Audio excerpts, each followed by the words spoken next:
Bapak Ibu, kembali kita berjumpa pada malam hari ini di dalam Fight Night Breakthrough.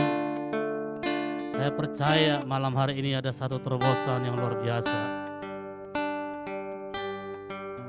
Bila pada malam hari ini kita membuka hati kita selebar-lebarnya dan kita mempersembahkan yang terbaik kepada Tuhan malam hari ini. Karena Tuhan Yesus sungguh dan amat teramat baik. Dia telah memelihara hidup kita, melindungi dan menjaga kita. Itulah sebabnya biarlah kita persembahkan malam hari ini hidup kita sebagai persembahan yang hidup, yang kudus dan berkenan kepada Tuhan. Mari saya undang kita bersama-sama untuk kita berdoa. Bapa, sungguh kami bersyukur malam hari ini ya Tuhan. Dan biarlah Tuhan kami memberikan waktu kami kepada Tuhan. Dalam 1 jam ini Tuhan kami boleh memuji Tuhan. Duduk diam dalam hadirat-Mu, mencari wajah-Mu ya Tuhan. Nyatakanlah Bapa kemuliaan-Mu malam hari ini kepada setiap kami. Kami yakin dan percaya ya Tuhan, waktu kami masuk dalam hadirat-Mu, ada sesuatu terobosan yang Tuhan lakukan dalam hidup kami.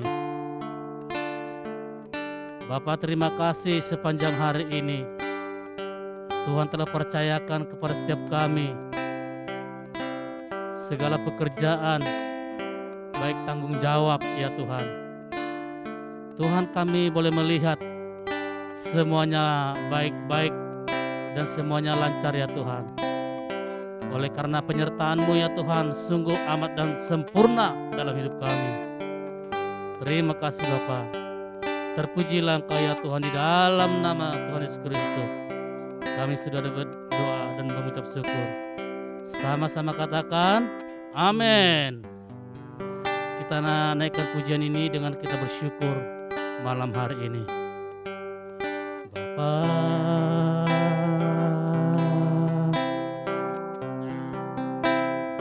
Engkau sungguh baik, kasih-Mu melimpah, kasih-Mu melimpah di hidupku.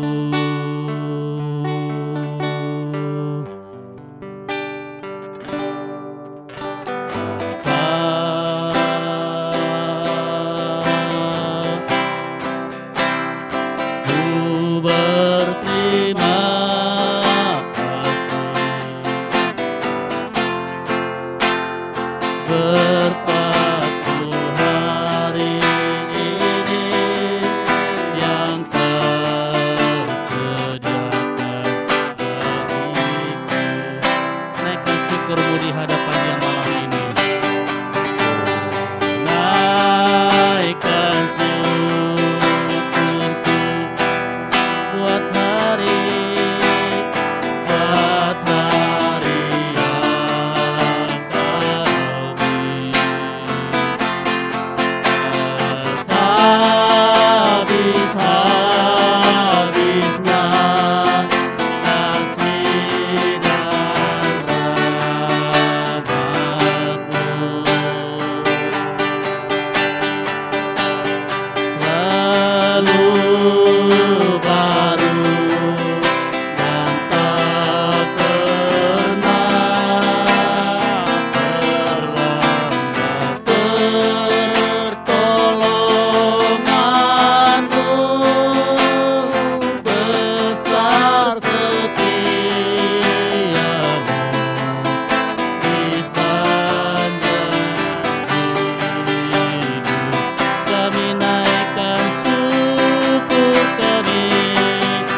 katakan dari awal pujian ini.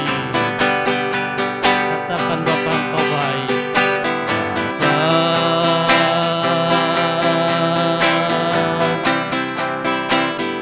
Engkau sungguh baik, kasih-Mu melimpah di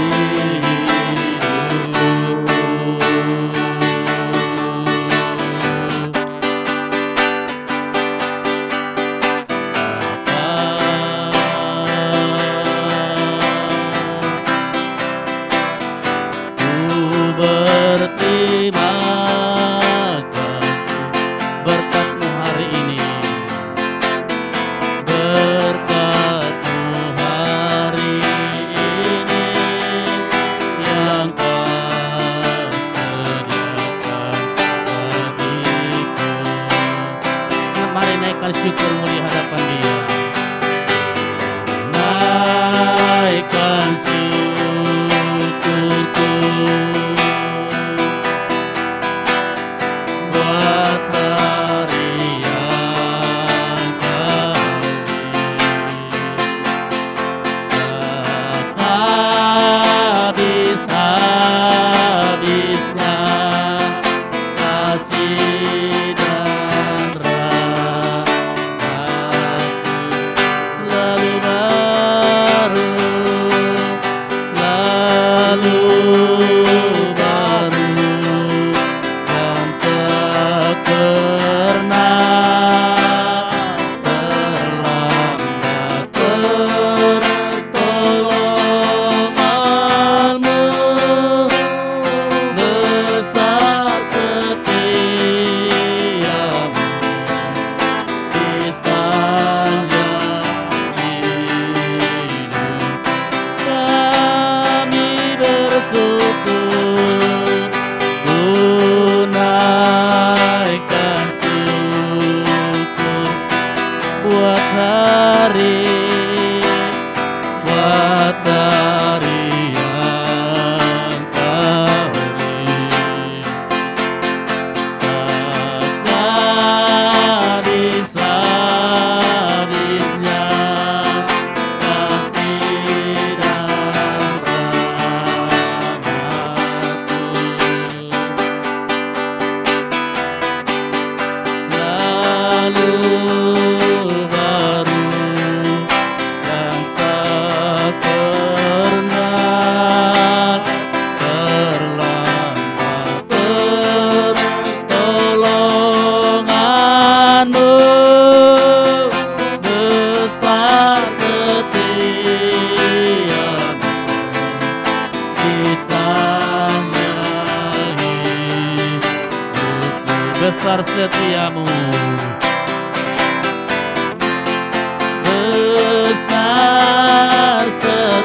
besar setiamu, besar setia, besar setiamu, besar setiamu.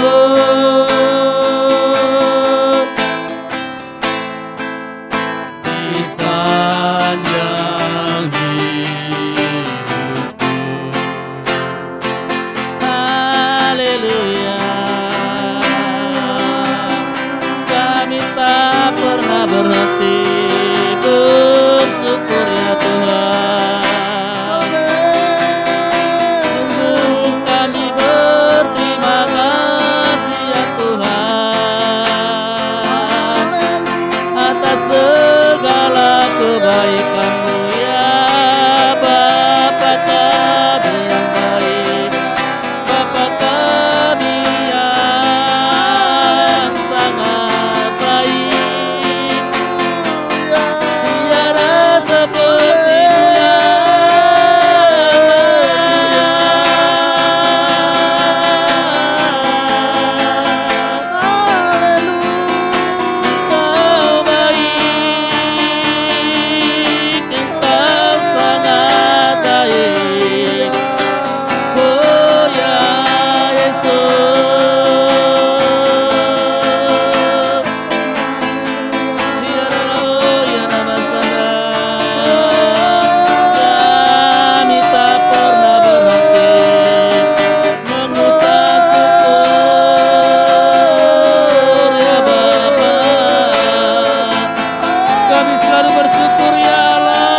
Mari bersyukur kepada Dia malam hari ini. Naikkan ucapan syukurmu di hadapan Dia. Bahwa Allah kita yang selalu menyertai kita di dalam perjalanan kita.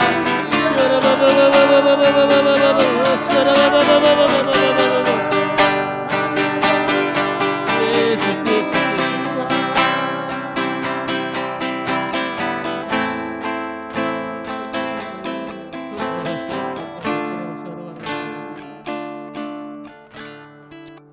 Sungguh kami bersyukur, mengucap syukur kepadamu ya Tuhan. Tidak ada lagi kata-kata yang kami naikkan ya Tuhan selain kami berterima kasih ya Bapa. Di dalam saat-saat ini Tuhan, dunia sedang bergejolak, dunia sedang bergoncang ya Tuhan. Namun kasih setiamu ya Tuhan tidak pernah tergoyahkan ya Tuhan dari hidup kami ya Bapa. Terima kasih atas segala penyertaan-Mu ya Allah. Terima kasih ya Tuhan atas segala berkat-berkat yang sudah Tuhan percayakan kepada setiap kami ya Allah. Kami hidup, keluarga kami semuanya Tuhan hidup dengan tenang ya Tuhan. Dengan sejahtera dan penuh dengan sukacita daripada Engkau ya Allah. Bapa, inilah ya Tuhan doa kami di hadapan-Mu ya Tuhan. Terima kasih Tuhan.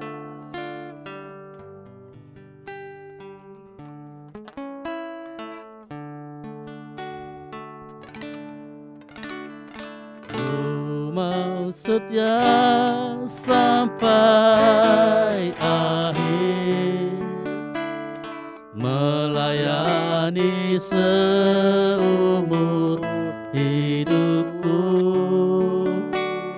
sampai ku dapatkan mahkota kehidupan di dalam kerajaan-Mu. Katakan, ku bersyukur. Ku bersyukur Kau memilihku menjadi hamba melayani-Mu.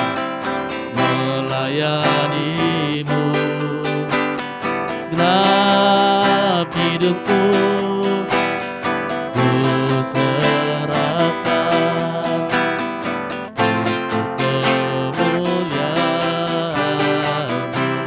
dari awal sekali lagi. Ku bersyukur Kau memilihku menjadi hamba melayani-Mu. Setiap hidupku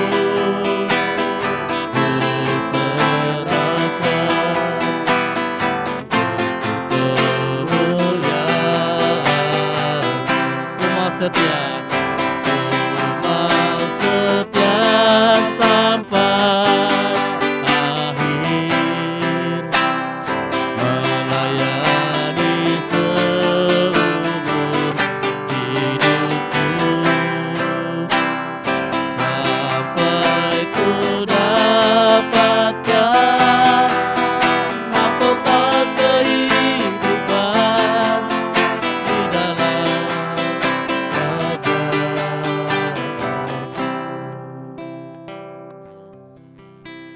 Lewat pujian ini, Tuhan mengingatkan kita kembali, Bapak Ibu, supaya iman kepercayaan kita tetap teguh kepada Dia. Firman Tuhan berkata, hendaklah engkau setia sampai akhir, maka Tuhan akan mengurniakan kepada kita mahkota kehidupan. Apapun saat ini yang kita alami, biarlah kita tetap setia sampai akhir. Amin. Kita bersyukur malam hari ini kalau Tuhan memilih kita bisa datang kepada Dia dalam hadirat-Nya, mengangkat tangan kita dan menaikkan syukur kita di hadapan Dia. Itu semua satu anugerah yang besar bagi kita. Amin Bapak Ibu. Mari kita naikkan pujian ini dengan segenap hati kita. Ku mau setia sampai akhir, melayani seumur hidupku, sampai ku dapatkan mahkota kehidupan di dalam kerajaan. Ku mau setia sampai akhir, melayani seumur hidupku, sampai ku dapatkan mahkota kehidupan di dalam kerajaan. Katakan, ku mau setia sampai akhir, melayani seumur hidupku, sampai ku dapatkan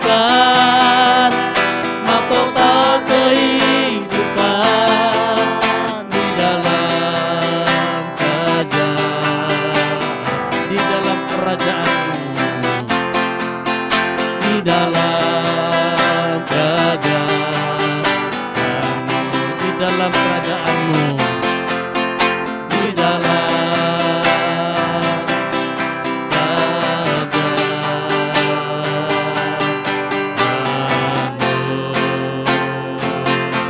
haleluya, haleluya.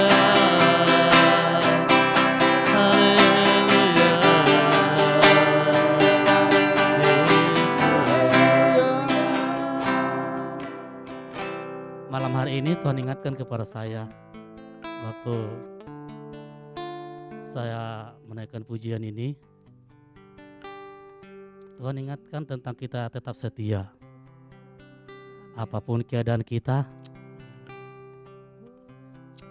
biarlah kita tidak tergoda hal-hal dunia ini, melainkan kita tetap setia, supaya kita tidak terbawa oleh arus dunia ini. Firman Tuhan berkata, hendaklah engkau berjaga-jaga. Tuhan katakan, aku datang seperti pencuri, kata Tuhan. Tidak ada satupun yang tahu kapan Tuhan kita itu datang. Namun satu hal, waktu kita berjaga-jaga di dalam doa, di dalam pujian penyembahan yang kita naikkan malam hari ini, kita saat ini sedang berjaga-jaga menanti-nantikan Bapa kita. Kapan dia datang. Biar malam hari ini kita boleh bersiap-siap, kita tetap setia kepada Dia.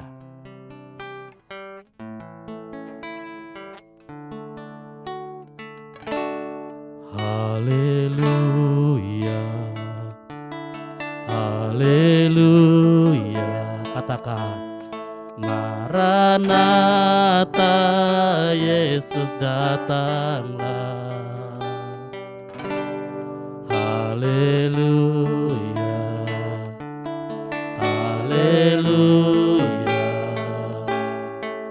Maranatha, Yesus datanglah. Katakan, haleluya, haleluya. Maranatha,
Katakan sekali lagi dari awal.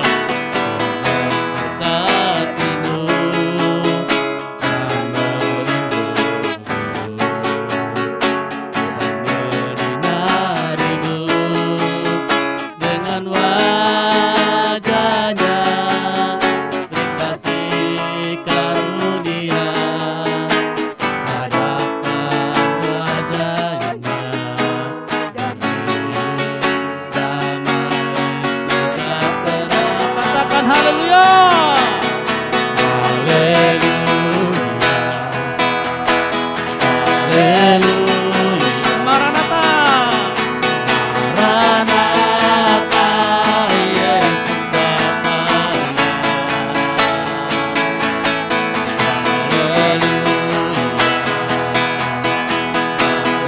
Haleluya. Maranatha, Yesus datang. Amin.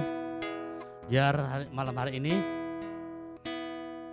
kita dipuaskan oleh hadirat Tuhan sambil kita membuka hati kita menerima firman Tuhan. Pesan saya malam hari ini, tetap kita setia kepada Tuhan. Amin. Amin. Haleluya. Yes. Kita naikkan pujian ini. Haleluya. Haleluya. Maranatha, Yesus datang.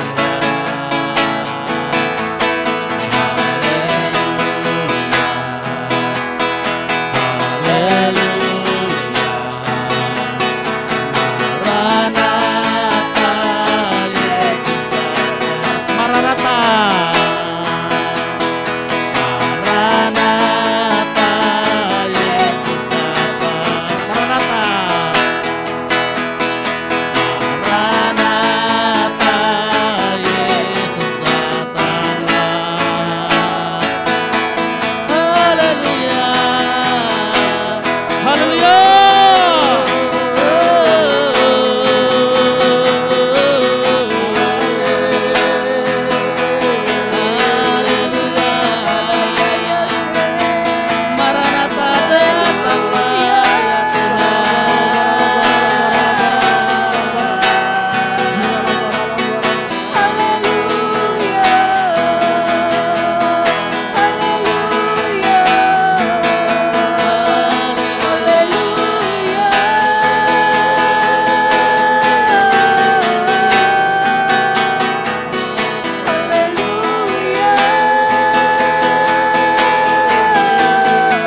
dahsyat dan ajaib.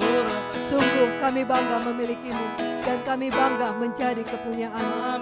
Terima kasih Tuhan, terima kasih. Kalau sebentar firman-Mu dibagikan, hamba percaya pengurapan-Mu ada atas hamba-Mu, perkenananmu ada atas hamba-Mu. Terima kasih Bapak, terima kasih. Biarlah firman ini menjadi kekuatan, menjadi pengharap, menjadi membangkitkan iman bagi orang-orang yang mendengarkannya. Terima kasih Bapak, terima kasih. Di dalam nama Tuhan Yesus kami berdoa dan mengucap syukur. Haleluya. Amin. Shalom, salam damai sejahtera bagi kita semua. Senang berjumpa kembali dengan Anda dalam Break Tonight ya, malam terobosan dalam segala aspek hidup kita. Kita adalah orang-orang yang menerima kasih karunia Tuhan, yang menerima kebaikan-kebaikan Tuhan. Malam hari ini saya akan berbicara tentang Elia dan janda Sarfat. Mungkin kisah ini bukanlah menjadi kisah yang asing bagi kita semua. Karena sering dibahas oleh hamba-hamba Tuhan. Tapi saya juga yakin ya bahwa selalu ada berkat yang baru yang bisa kita terima dari setiap perenungan firman Tuhan. Sebelum kita membahas janda Sarfat, saya terlebih dahulu akan membahas bagaimana terjadinya kekeringan di Israel. Pada waktu itu Tuhan memerintahkan Elia, orang Tisbe ya, Nabi Tuhan Elia, orang Tisbe, untuk menghadap Raja Ahab, untuk menyampaikan pesan kepada Raja Ahab. Pesannya itu berbunyi ya, demi Tuhan yang hidup, Allah Israel yang kulayani, sesungguhnya tidak akan ada embun ataupun hujan kecuali kalau kukatakan kepadamu. Keren ya kata-kata Elia ya, keren banget gitu. Saya ulangi lagi ya, apa yang pesan Tuhan yang disampaikan Nabi Elia kepada Raja Ahab, Raja Israel, yaitu demi Tuhan yang hidup, Allah Israel yang kulayani, sesungguhnya tidak akan ada embun ataupun hujan kecuali pada tahun-tahun ini, kecuali kalau kukatakan kepadamu. Ya. Waktu kita baca ini sih kayaknya enak-enak aja ya. Tetapi pada masa itu Nabi Elia ya memerlukan keberanian ya. Karena apa? Karena Raja Ahab ini adalah raja yang tidak takut akan Tuhan ya. Raja yang melakukan apa yang jahat di mata Tuhan ya. Jadi kalau dia menyampaikan pesan ini, yang sudah pasti taruhannya adalah nyawa ya. Taruhannya adalah nyawa. Tapi hal yang luar biasa ya, yang Elia lakukan adalah Elia itu seorang nabi yang taat ya. Dia tetap melakukan perintah Tuhan.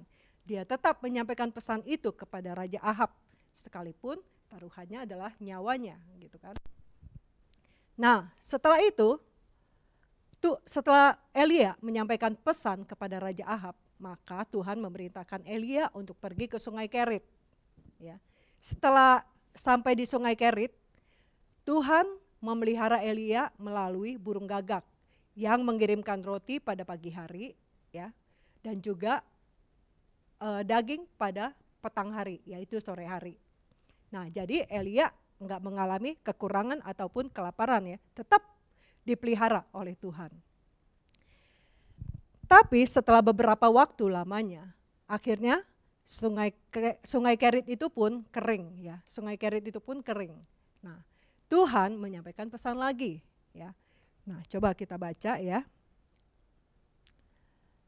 Tuhan menyampaikan pesan lagi dalam 1 Raja-Raja 17 ayat 7 sampai 9 ya. Tetapi sesudah beberapa waktu sungai itu menjadi kering, sebab hujan tiada turun di negeri itu.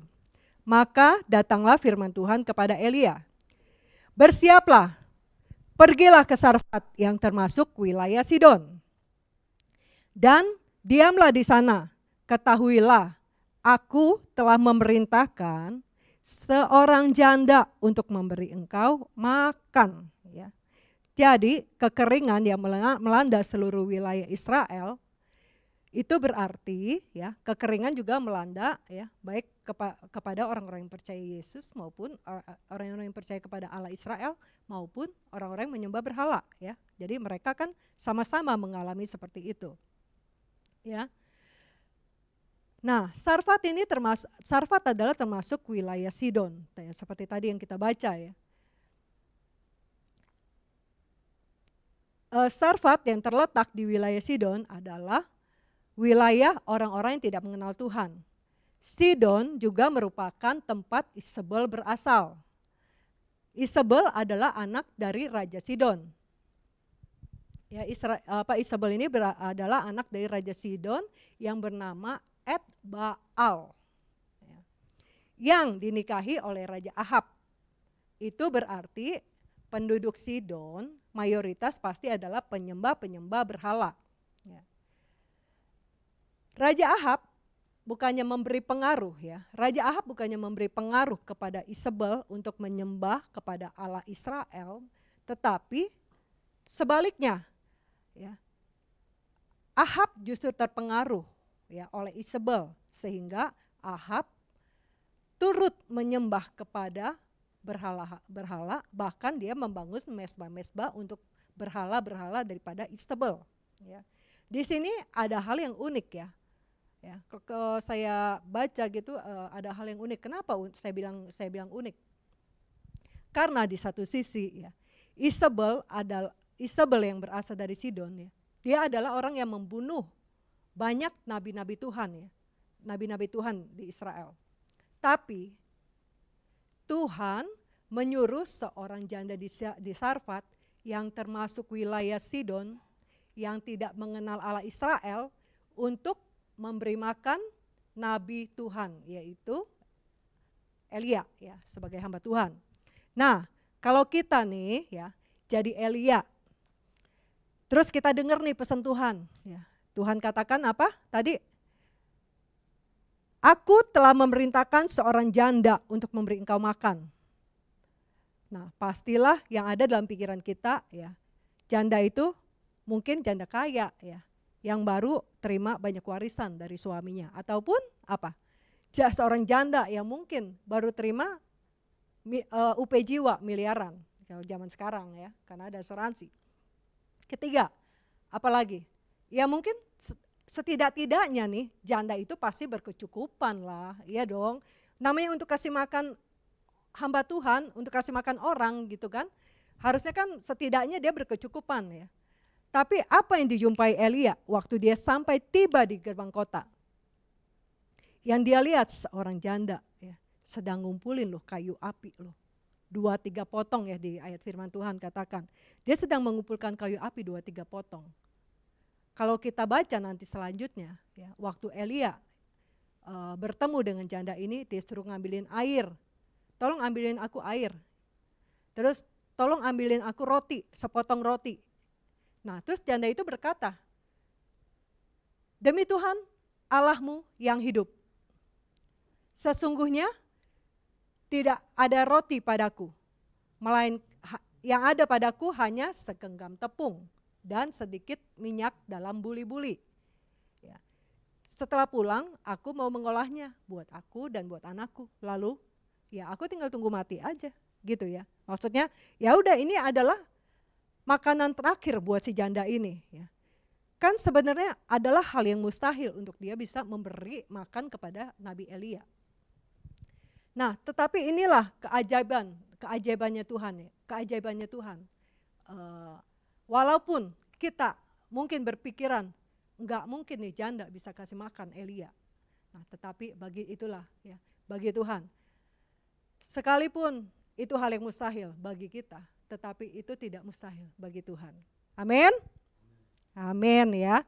Nah, kita bisa, kalian juga bisa baca ya dalam 1 Raja-Raja 17 ya, kisahnya di situ ada ya. Nah, dalam 10 ayat 13 tadi udah saya ceritakan ya. Nah, tapi ada baiknya saya bacakan di ayat 13 karena di sini ada hal yang mau saya tekankan. Perempuan itu menjawab, "Demi Tuhan Allahmu yang hidup, sesungguhnya tidak ada roti padaku sedikit pun, kecuali segenggam tepung dalam tempayan dan sedikit minyak dalam buli-buli. Dan sekarang aku sedang mengumpulkan 2-3 potong kayu api, kemudian aku mau pulang dan mengolahnya bagiku dan bagi anakku. Dan setelah kami makan, maka kami akan mati." Karena udah gak ada apa-apa lagi gitu loh. Nah, tetapi Elia berkata kepadanya, "Janganlah takut, pulanglah. Buatlah seperti yang kau katakan.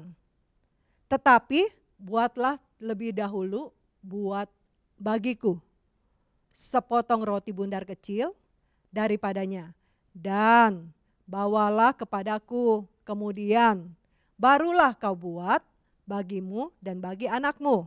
Nah, dari sisi Elia kan seperti yang tadi saya katakan, pasti Elia terkejut ya. Karena apa? Karena dia waktu ngelihat janda ini bukannya hanya ya miskin aja, tetapi benar-benar miskin yang makanannya udah tinggal sekali makan gitu ya. Kan gimana maksudnya untuk memelihara Elia seperti yang tadi saya katakan. Nah, tapi dari sisi si janda ya, dari sisi si janda Sarfat ini yang sedang menghadapi kesulitan ya, istilahnya stok makanannya itu cuma udah tinggal 1 kali aja gitu kan. Nah, terus dia didatengin sama nabi Tuhan, hamba Tuhan yaitu Elia ya, untuk meminta minum dan roti kepadanya. Kan janda Sarfat ini boleh-boleh aja dong dia nolak, orang dia gak kenal ya. Boleh-boleh aja dong dia maksudnya tidak mau memberikan kepada Elia apa yang diminta ya. Nah, tetapi terlihat ya dari ucapannya ya. Kita bisa lihat dari ucapannya janda ini. Dia berkata, ya, ini adalah seorang janda yang enggak mengenal Allah Israel ya. Tetapi dia lewat kata-katanya itu tersirat bahwa dia itu tahu Allahnya Israel itu seperti apa sih gitu. Nah, dia katakan, "Demi Tuhan Allahmu yang hidup." Ya.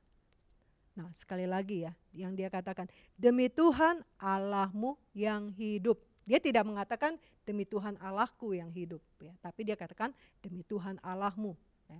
Jadi di sini kita bisa lihat ya bahwa orang di luar Israel ya,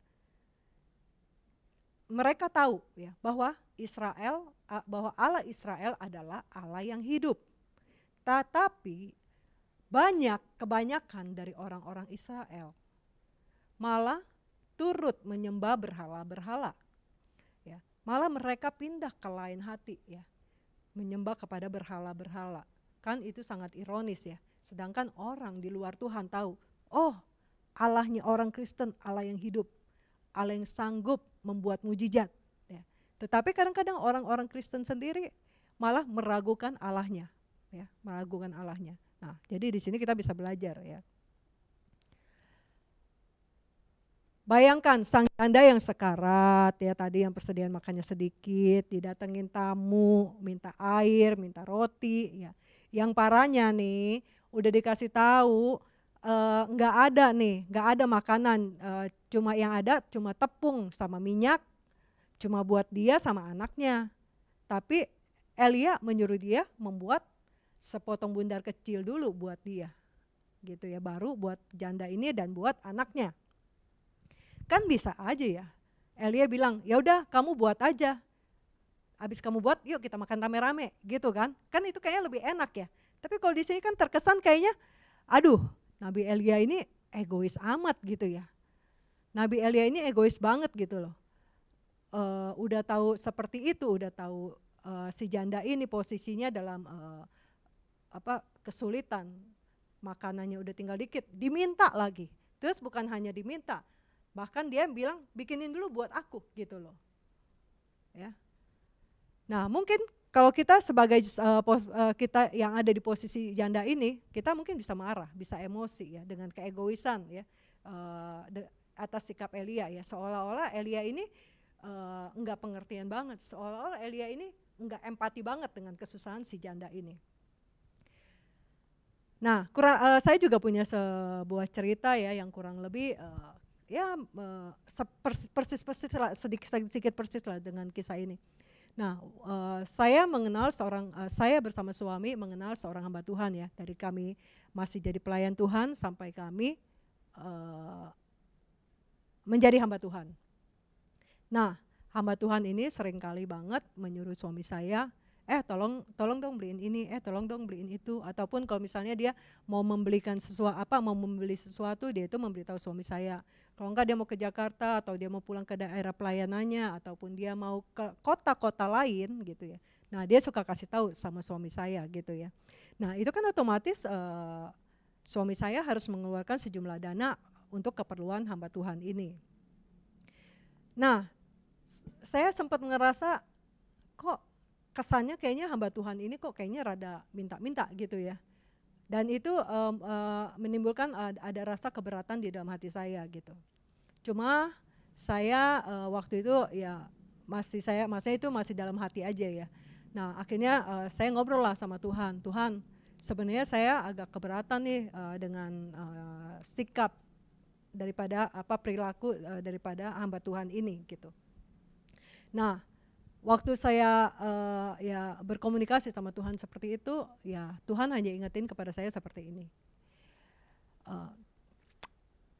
Biar bagaimanapun hamba Tuhan ini punya andil ya, dan punya jasa atas kehidupan seseorang dalam salah satu anggota keluarga kami. Jadi ya intinya ya Tuhan bilang udah nggak apa-apa, berkati aja gitu loh ya. Kalau kamu perlu memberi kepada dia udah kasih aja gitu loh. Jadi itu jangan sampai menimbulkan keberatan dalam hati saya. Nah, setelah itu ya hati saya langsung plong gitu ya. Jadi saya juga bisa menerima hamba Tuhan itu ya, walaupun setelah itu ya ada aja gitu ya, maksudnya yang request gitu ya. Tapi itu nggak menjadi masalah lagi gitu buat saya. Karena apa? Ya karena ya itu Tuhan ingetin, udah nggak apa-apa, kamu berkati aja.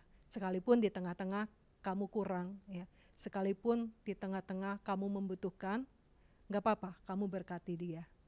Ya sama seperti janda ini ya, kan dia juga istilahnya kurang gitu ya. Buat dia sama anaknya aja mungkin, aduh kurang banget gitu loh ya. Nah tetapi luar biasa loh, janda ini mau lo taat, walaupun dia baru mengenal Nabi Elia ya. Tapi saya yakin dan percaya janda ini mungkin pernah sering mendengar kisah-kisah tentang Allahnya Israel ya. Jadi ada timbul iman dalam hatinya. Nah, ya itulah ujian terberat ya kita sebagai anak-anak Tuhan ya. Ujian terberat kita adalah ketika kita hidup dalam kekurangan, di situ kita justru harus berbagi buat orang lain. Karena saat orang dalam kekurangan seringkali orang merasa, aku kan kurang, harusnya aku dong yang dibantu, harusnya aku dong yang diberi, bukannya malah aku harus memberi, bukannya malah aku harus membantu. Ya. Tetapi itulah rumusnya Tuhan ya, beda dengan rumusnya dunia ini. Apa yang kita perlukan, itulah yang harusnya pertama-tama kita berikan bagi orang lain ya. Bagi orang lain ya, kita berikan bagi orang lain. Ketika kita melangkah dengan iman, maka Tuhanlah yang akan memelihara seluruh kehidupan kita. Tuhanlah yang akan mencukupkan kita. Seperti janda di Sarfat ini kan. Ya. Memang ya, waktu awal-awal ya membutuhkan pengorbanan ya. Mungkin waktu kita hidup dalam kekurangan, untuk kita memberi bagi orang lain, awalnya mungkin butuh pengorbanan ya, sacrifice. Ada sesuatu yang sakit ya, waktu kita harus memberi bagi orang lain. Kita perlu bergumul waktu kita harus memberi pada orang lain di tengah-tengah kita kekurangan ya. Saya pun pernah berkata sama suami saya gitu ya, yang ini kalau misalnya kita memberi terus sedangkan kita sendiri nggak cukup, bahkan kita punya utang. Gimana utang kita bisa selesai? Saya bilang kan, yang ada mah tambah lama tambah banyak, saya bilang gitu kan. Nah tapi suami saya berkata seperti ini, Gian, kalau kamu nunggu kamu cukup, kapan kamu bisa memberi bagi orang lain? Kalau kamu nunggu kamu cukup, kapan kamu bisa memberi bagi orang lain? Ya. Dan itu maksudnya, iya ya benar ya gitu loh. Kalau tunggu kita cukup, kapan kita bisa memberkati orang lain ya. Nah jadi dari situ juga udah ya, waktu suami saya lakukan apapun saya belajar ya, untuk menerima, untuk mendukung apa yang suami saya lakukan. Dan saya melihat ya dari perjalanan pelayanan kami ya, sungguh ya penyertaan Tuhan itu luar biasa ya. Bahkan waktu saya melahirkan, suami saya juga kan suka membagi-bagikan susu gitu ya, bagi anak-anak ya yang membutuhkan ya. Kan waktu itu kami juga pelayanan di wilayah Kapuk. Wilayah itu adalah wilayah orang yang menengah ke bawah ya. Suami saya suka memberikan susu bagi anak-anak yang membutuhkan. Terus ketika anak saya lahir ya, yang pertama Aquila ya, sungguh luar biasa. Saya juga maksudnya sampai aduh Tuhan, sungguh Engkau ajaib ya. Sampai anak saya juga pernah mendapatkan 23 dus susu gitu ya. Waktu anak saya paling baru berapa bulan gitulah. Saya merasakan aduh Tuhan, Engkau begitu ajaib gitu ya. Engkau memelihara kehidupan kami. Jadi di tengah-tengah kekurangan saya pun, maksudnya hidup kami kurang, tapi tetap aja ada cara-cara Tuhan untuk memberkati kami ya. Kadang-kadang orang itu ya bisa silih berganti gitu ya, yang datang untuk memberkati kami ya. Sehingga maka dari itu saya suka bilang sama makanya saya suka bilang, sekalipun di tengah-tengah kesulitan kita ya, di tengah-tengah masalah yang kita hadapi, tetap kita itu bisa menerima kebaikan Tuhan. Tetap kita itu selalu aja ada kebaikan Tuhan yang Tuhan nyatakan di dalam hidup kita ya. Nah memang sakit gitu ya, kita perlu bergumul untuk kita berbagi bagi orang lain. Tapi setelah kita sering taat dan melakukannya, itu akan menjadi karakter kita, itu akan menjadi sifat kita, yaitu sifat yang murah hati, yang Tuhan kita miliki. Itu juga pasti, yang Bapa kita miliki, itu juga pasti ada pada kita ya, waktu kita mau taat dan melakukannya. Nah, seperti firman Tuhan katakan, terlebih berbahagia bisa memberi, bisa memberkati orang lain daripada menerima ya. Nah kita lanjut lagi dalam ya di ayat 14 sampai 16 ya, pasti ini kisahnya di 1 Raja-Raja 17 ya, jadi saya nggak perlu sebutin pasalnya terus ya, saya akan sebutin ayat-ayatnya aja. Sebab beginilah firman Tuhan Allah Israel, tepung dalam tempayan itu tidak akan habis, dan minyak dalam buli-buli itu pun tidak akan berkurang sampai pada waktu Tuhan memberi hujan ke atas muka bumi. Lalu pergilah perempuan itu berbuat seperti yang dikatakan Elia. Maka perempuan itu dan dia beserta anak perempuan itu mendapat makan beberapa waktu lamanya. Ini artinya Tuhan itu memelihara waktu janda ini taat ya. Dia buat roti dulu buat Elia, kemudian baru buat dia sama anaknya. Nah di sini bisa dilihat bahwa benar bahwa apa yang Nabi Elia katakan, bahwa tepung dalam tempayan dia nggak akan habis, minyak dalam buli-buli dia nggak akan habis ya. Dia tetap terpelihara sekalipun tadinya ya mungkin dia udah hampir nyaris maksudnya bakal mati gitu ya. Tetapi lewat ketaatan dia, lewat kerelaan dia untuk memberkati Elia, dia akhirnya terpelihara. Ya. Dia terpelihara dengan sempurna karena Tuhan. Lalu, salah. Janda ini ya taat ya tadi yang seperti saya katakan ya. Nah ujian kedua datang nih sama si janda ya. Dikatakan dalam ayat 17 sampai 18. Sesudah itu anak dari perempuan pemilik rumah itu jatuh sakit dan sakitnya sangat keras sampai tidak ada nafas lagi. Kata perempuan itu kepada Elia, apakah maksud kedatanganmu kemari? Ya abdi Allah, singgahkah engkau kepadaku untuk mengingatkan kesalahanku dan untuk menyebabkan anakku mati? Anak janda ini jatuh sakit ya. dan menyebabkan kematian. Janda ini marah terhadap Elia karena dianggap kedatangan Elia itu membawa bencana, ya, membawa kematian bagi anaknya. Bahkan juga dia bilang, wah ini kamu datang kemari untuk nyatain dosa saya ya, gitu kan. Padahal ya janda ini kan pasti baru-baru loh mengalami mujizat ya. Janda ini kan baru mengalami mujizat ya, tepungnya, minyaknya nggak habis. Tapi ketika dia menghadapi ujian kedua, begitu gampangnya ya, dia berkata bahwa dia itu langsung ngomel sama Elia, seolah-olah Elia itu datang membawa kematian bagi anaknya. Padahal dia baru terima mujizat loh. Dia baru maksudnya mengalami pemeliharaan Tuhan. Dia itu baru lolos dari kematian ya. Tapi waktu dia mengalami ujian kedua, dia harus kehilangan anaknya. Dia itu marah ya sama Elia. Nah, kan kadang-kadang sebagai orang Kristen juga kan banyak ya, ketika kita menghadapi kesulitan, kita begitu mudah menyalahkan orang lain. Nah, terus di ayat selanjutnya dikatakan, sesudah itu ia berseru kepada Tuhan. Ini Nabi Elia ya berseru kepada Tuhan, katanya, "Ya Tuhan Allahku, apakah engkau menimpakan kemalangan ini atas janda ini yang menerima aku sebagai penumpang dengan membunuh anaknya?" Lalu ia mengunjurkan badannya di atas anak itu 3 kali dan berseru kepada Tuhan, katanya, "Ya Tuhan Allahku, pulangkanlah kiranya nyawa anak ini ke dalam tubuhnya." Tuhan mendengarkan permintaan Elia dan nyawa anak ini pun kembali ke dalam tubuhnya sehingga ia hidup kembali. Elia mengambil anak ini, ia membawanya turun dari kamar atas ke dalam rumah dan memberikannya kepada ibunya. Kata Elia, "Ini anakmu hidup."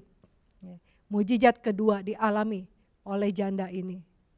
Anaknya yang tadinya mati tapi hidup kembali ya, karena permintaan Elia ya. Elia berdoa kepada Tuhan. Nah, saya juga sebenarnya punya pengalaman kisah seperti ini ya. Waktu itu kami awal-awal pelayanan di Kapuk kan kami membuka sel-sel gitu ya.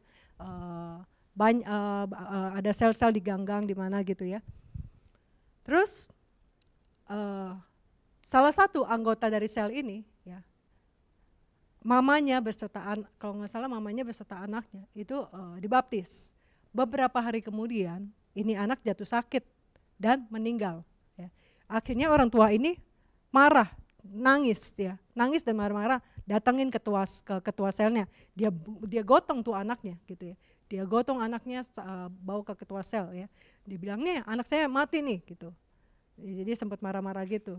Nah, terus ketua selnya telepon kami. Ya udah, terus akhirnya suami saya datang maksudnya nanganin ya. Ya kami ya mungkin kan karena dia panik gitu ya. Dia bingung anaknya meninggal kan.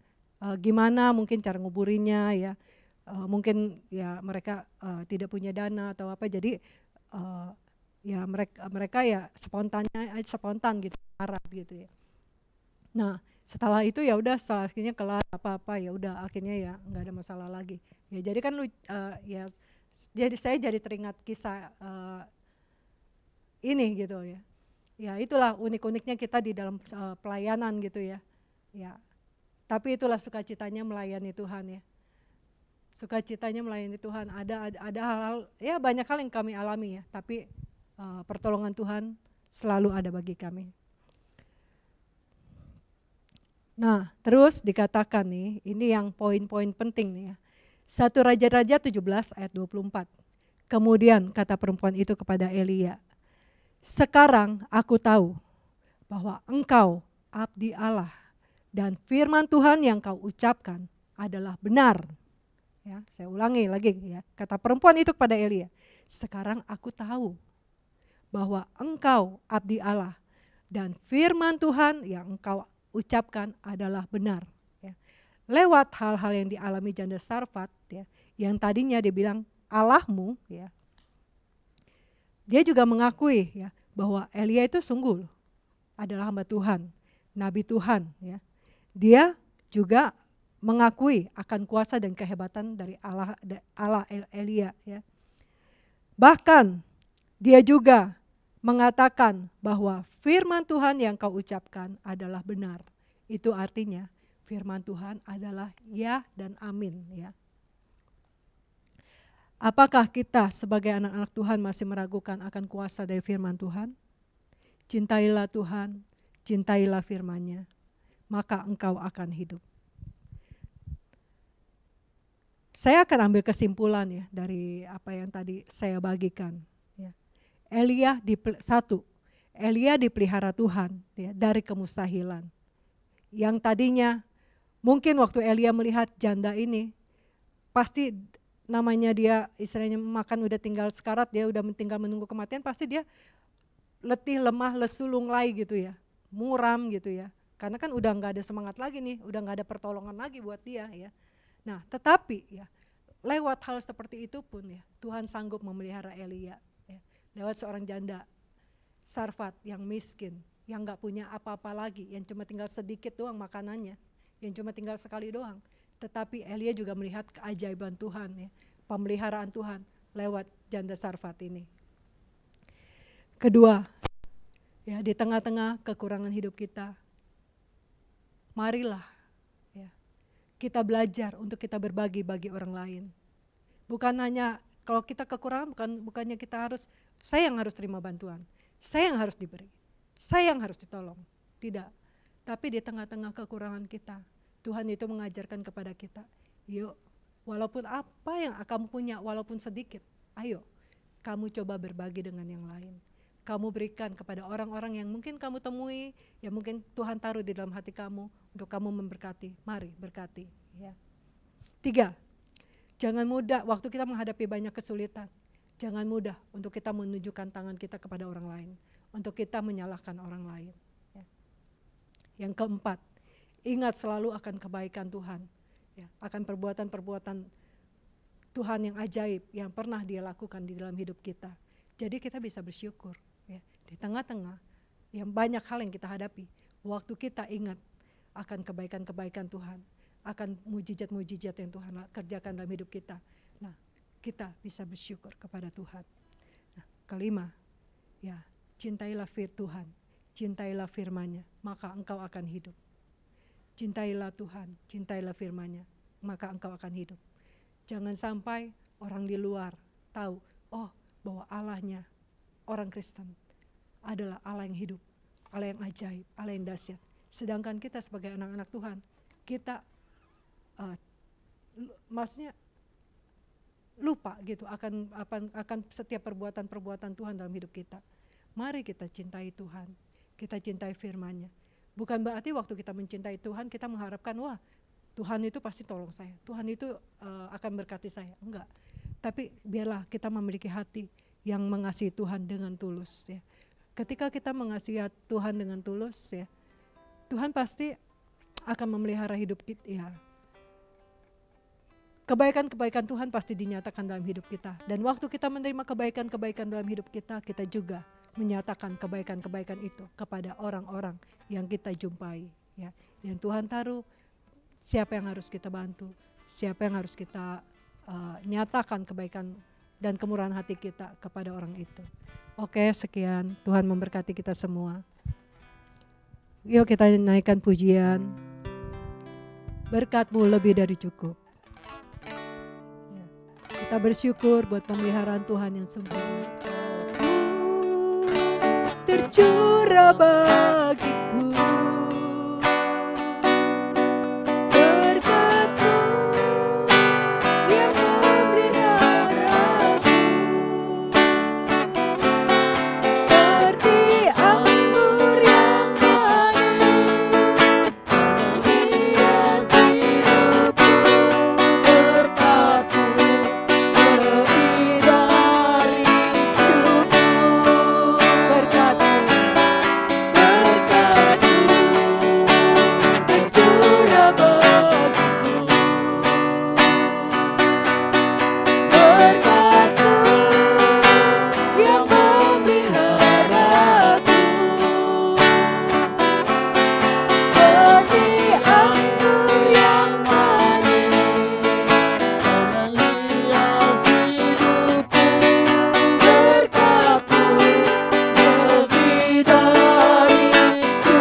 lebih dari cukup. Engkaulah Allah yang sanggup dan memelihara seluruh kehidupan kami. Engkaulah Allah yang melindungi kami. Engkaulah Allah yang memberkati seluruh kehidupan kami.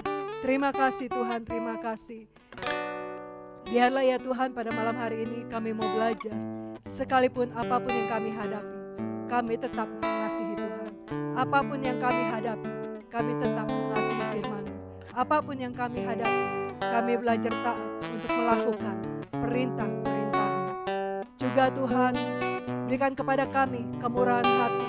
Walaupun kami mungkin memiliki sedikit Tuhan, tetapi itu tidak berarti membuat kami tidak dapat memberi bagi orang lain.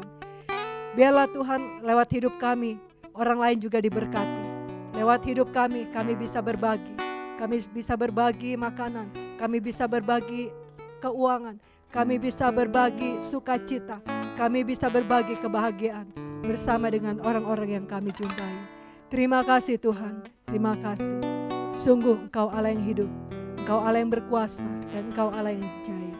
Terima kasih buat penyertaan, terima kasih buat berkat-Mu, terima kasih buat kasih sayang di dalam nama Tuhan Yesus. Nanti Sadrak berdoa. Terima kasih Bapak. Kami bersyukur buat firman Bapak. Kami yakin dan percaya firman yang sudah ditaburkan tidak akan kembali dengan sia-sia. Amin. Bapak, mampukan kami untuk kami melakukan kebenaran firman dalam kehidupan kami. Sehingga di dalam keadaan apapun, sukar apapun, kami menjadi saluran berkat ya Tuhan. Amin. Terima kasih Bapak. Terima kasih juga kami berdoa buat Gugem yang sudah menyampaikan firman. Urapan-Mu turun atas hamba-Mu. Amin. Kasih setia Tuhan, anugerah-Mu berlimpah-limpah atas hidupnya. Yes. Pakai dia semakin hari semakin dahsyat, semakin indah di Amin. hadapan-Mu. Terima kasih Bapa. Terima kasih. Saat ini juga Tuhan kami berdoa buat bangsa dan negara kami. Di mana Tuhan roh kekerasan saat ini mencengkeram bangsa kami. Sehingga terjadi tawuran di mana-mana. Tawuran antar sekolah ya Tuhan. Antar suku, kaum dan bahasa ya Tuhan. Bagi bangsa kami. Bahkan terjadi pertumpahan darah, korban jiwa ya Tuhan. Oh Tuhan Yesus, curahkan belas kasih-Mu, anugerah-Mu atas bangsa kami. Pulihkan, selamatkanlah bangsa kami dari roh kekerasan ini. Saat ini Tuhan kami bersatu hati, kami tolak roh kekerasan ini keluar dari bangsa kami dalam nama Yesus. Saat ini Bapa, kami katakan bangsa kami aman. Bangsa kami diberkati Tuhan. Damai sejahtera, sukacita Amin. turun berlimpah-limpah atas bangsa kami. Yes, Lord Jesus. Khususnya rumah tangga ya Tuhan. Saat ini kami bawa rumah tangga Tuhan ke dalam tangan kasih-Mu. Khususnya yang ada di gereja-Mu di tempat ini. Bapa, pulihkan, selamatkanlah rumah-rumah tangga ya Tuhan. Mungkin hari-hari itu terjadi kekerasan antara suami, istri, anak, mertua, dan semuanya ya Tuhan. Oleh karena itu Tuhan, kami bawa semuanya ke dalam tangan kasih-Mu. Curahkan kasih-Mu ya Tuhan. Anugerah-Mu berlimpah-limpah atas rumah tangga ya Tuhan. Kami tahu dan kami percaya ketika kasih Tuhan itu ada dalam kehidupan kami. Persoalan masalah apapun yang kami hadapi, kami akan tetap saling mengasihi antara suami, istri, anak, mertua ya Tuhan. Oh, pakai keluarga ini Tuhan menjadi saluran berkat ya Tuhan. Terima kasih Tuhan, terima kasih. Nyatakan kuasa-Mu, kemuliaan-Mu atas rumah tangga ya Tuhan. Khususnya keluarga besar yang ada di gereja Hope Family ini ya Tuhan. Terima kasih Bapa, terima kasih. Damai sejahtera, sukacita turun berlimpah-limpah atas keluarga besar Hope Family. Yaitu di dalam nama Tuhan Yesus. Haleluya. Terima kasih Bapa buat malam hari ini. Terimalah berkat Tuhan. Berkat damai sejahtera, berkat sukacita, berkat kemenangan, berkat rohani, berkat jasmani. Tuhan berikan dalam kehidupanmu. Tuhan mengalirkannya dalam hidupmu. Di dalam nama Tuhan Yesus, terima berkat kesembuhan, berkat pemulihan, tercurah di dalam seisi keluargamu. Haleluya, haleluya, haleluya. Bapa, hamba percaya bahwa penyertaan-Mu sempurna atas setiap umat-Mu. Engkau Allah yang menyertai dan memberkati umat-Mu. Apapun yang dikerjakan mereka di dalam takut akan Tuhan, Engkau menjadikan mereka menjadi orang yang berhasil dan beruntung. Bahkan mereka boleh menjadi saluran berkat bagi orang-orang yang membutuhkannya. Terima kasih Tuhan, terima kasih. Di dalam nama Tuhan Yesus kami berdoa dan mengucap syukur. Haleluya. Amin. Amin.